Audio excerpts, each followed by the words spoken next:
నవదీప్ గారు and Dasara fame Deekshith Shetty lead roles లో act చేసిన టచ్ మీ నాట్ అనే వెబ్ సిరీస్ ఇప్పుడే చూసా భయ్యా. అండ్ ఈ సిరీస్ హీ ఈజ్ సైకోమెట్రిక్ అనే కొరియన్ వెబ్ సిరీస్ కి అఫీషియల్ రీమేక్. ఒరిజినల్ సిరీస్ అయితే నేను చూడలేదు, డైరెక్ట్ మన తెలుగు వర్షన్ చూసా. ఎలా ఉందని నన్ను అడిగితే అబవ్ యావరేజ్ అనిపించింది. మూవీ కాన్సెప్ట్ బాగున్నా ఎగ్జిక్యూషన్ చాలా వర్స్ట్ గా ఉంది. ఒకే ఒక్క రిక్వెస్ట్ భయ్యా నా సైడ్ నుంచి, మీరు వీడియోస్ చూస్తున్నారు కానీ సబ్స్క్రైబ్ చేసుకోవడం లేదు, please do subscribe to our channel. ఇలాంటి మంచి మంచి కంటెంట్ని మీ ముందుకు తీసుకురావడానికి మాకు కొంచెం సపోర్ట్గా ఉంటుంది. అండ్ వీలైతే లైక్ అండ్ కామెంట్ కూడా చేయండి, ఛానల్కి కొంచెం రీచ్ పెరిగే ఛాన్సెస్ కూడా ఉంటాయి. నా కమింగ్ టు స్టోరీ లైన్. 2009లో ఒక గేటెడ్ కమ్యూనిటీలో ఫైర్ యాక్సిడెంట్ జరుగుతుంది భయ్య. ఆ ఫైర్ యాక్సిడెంట్ మూలంగా మన ప్రొటాగనిస్ట్కి సూపర్ పవర్స్ వస్తాయి.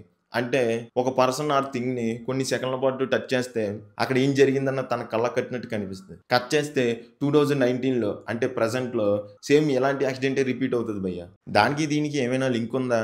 ఇది ఎవరు చేశారు, ఎందుకు చేశారు, హీరో తన పవర్స్ యూస్ చేసి కిల్లర్ను పట్టుకున్నాడా లేదా అన్నది రెస్ట్ ఆఫ్ ద స్టోరీ. 2009లో జరిగిన ఫైర్ యాక్సిడెంట్తో ఈ సిరీస్ స్టార్ట్ అవుతుంది. త్రూఅవుట్ సిరీస్ని ఈ ఎపిసోడ్తో లింక్ అయ్యేటట్టు రాసుకున్న ఎగ్జిక్యూషన్ అంత బాగాలేదు భయ్య. అంటే అక్కడ జరిగేదంతా స్క్రీన్ మీద చూస్తున్నప్పుడు అన్యాచురల్గా అనిపిస్తుంది because of poor editing and VFX. And ఈ ఎపిసోడ్ని ఎమోషనల్గా కనెక్ట్ చేద్దామని ట్రై చేశారు, బట్ వర్కౌట్ అవ్వలేదు భయ్య. అండ్ ఈ సిరీస్ మొత్తం నాన్ లీనియర్ స్క్రీన్ ప్లేతో జరుగుతుంది. నాకు అవసరం లేదనిపించింది భయ్య, ఎందుకంటే మోస్ట్లీ నెక్స్ట్ ఏం జరుగుతుంది అన్నది మనం ముందే గెస్ చేసేయచ్చు. ఇన్ మై ఒపీనియన్ ఇలాంటి కాన్సెప్ట్ ఉన్న సిరీస్ ఆర్ మూవీకి టెక్నికల్గా చాలా స్ట్రాంగ్గా ఉండాలి, బట్ ఇక్కడ అది ఫుల్గా మిస్ఫైర్ అయ్యింది. ఒక్కటంటే ఒక్క చోట కూడా టెక్నికల్గా బాగాలేదు. ఆ విఎఫ్ఎక్స్, ఎడిటింగ్, బీజిఎం, డైరెక్షన్ ఇలా అన్ని డైరెక్షన్లో ఫుల్గా మిస్ఫైర్ అయ్యింది. మోస్ట్లీ సిరీస్ మొత్తం రిపీటెడ్ లొకేషన్లోనే షూట్ చేశారనిపించింది భయ్య.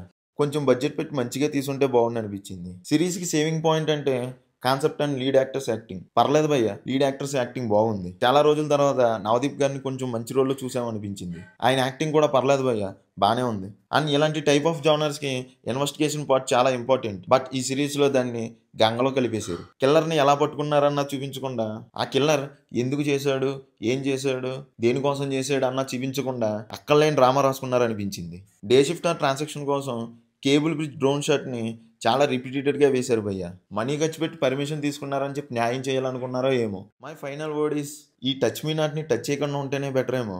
ఒరిజినల్ సిరీస్ చూడడానికి ట్రై చేయండి, నేను కూడా చూడడానికి ట్రై చేస్తాను. That's it guys.